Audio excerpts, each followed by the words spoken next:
Indian super ലീഗിന്റെ നടത്തിപ്പുമായി ബന്ധപ്പെട്ടുള്ള പ്രശ്നങ്ങൾ പരിഹരിച്ച് ലീഗ് നടത്തുന്നതിന് വേണ്ടി ISL ക്ലബ്ബുകളും ഐ ലീഗ് ക്ലബ്ബുകളും മുന്നോട്ട് വച്ചിട്ടുള്ള പ്രപ്പോസൽസ് നിരുപാധികം all India football federation reject ചെയ്തു എന്നാണ് അറിയാൻ കഴിയുന്നത്. ഇവന്മാരിത് എന്താണ് ഉദ്ദേശിക്കുന്നതെന്ന് മനസ്സിലാവുന്നില്ല. ആർക്കെങ്കിലും മനസ്സിലായിട്ടുണ്ടെങ്കിൽ തീർച്ചയായിട്ടും കമന്റ് ചെയ്യുക. ISL ക്ലബ്ബുകൾ ടോപ്പ് ടയർ ലീഗിന്റെ റൈറ്റ്സിന് വേണ്ടിയാണ് പ്രപ്പോസൽ വെച്ചത്. അതിനായി ആനുവലി 10 കോടി ഫെഡറേഷൻ നൽകാൻ ക്ലബ്ബുകൾ തയ്യാറായിരുന്നു. അതേസമയം ഐ ലീഗ് ക്ലബ്ബുകൾ ടോപ്പ് ടയർ ലീഗിന്റെ മുഖം തന്നെ മാറ്റുന്ന തരത്തിലുള്ള പ്രപ്പോസൽ ആയിരുന്നു മുന്നോട്ട് വെച്ചിട്ടുണ്ടായിരുന്നത്. ISLും ഐ ലീഗും മെർജ് ചെയ്ത് 18 ടീമുകൾ മത്സരിക്കുന്ന ടോപ്പ് ടയർ ലീഗ്, അതിന് ഇന്ത്യൻ ഫുട്ബോൾ പ്രീമിയർ ലീഗ് എന്ന പേരും 15 വർഷത്തേക്ക് 50 കോടി ഫെഡറേഷൻ നൽകുകയും ചെയ്യും. എന്നാൽ കഴിഞ്ഞ ദിവസം നടന്ന ഫെഡറേഷന്റെ ജനറൽ ബോഡിയിൽ ഇവ രണ്ടും റിജക്റ്റ് ചെയ്തു. പകരം ISL എങ്ങനെ നടത്തണമെന്ന് ആലോചിക്കാൻ ഒരു സ്പെഷ്യൽ കമ്മിറ്റി രൂപീകരിച്ചിട്ടുണ്ട്.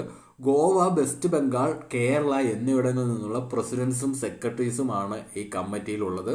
അവർ ISL എങ്ങനെ നടത്തുമെന്നുള്ള കാര്യം ചർച്ച ചെയ്ത് തീരുമാനിക്കും. അപ്പോൾ ഇങ്ങനെയൊക്കെയാണ് ഇന്ത്യൻ ഫുട്ബോളിന്റെ അവസ്ഥ.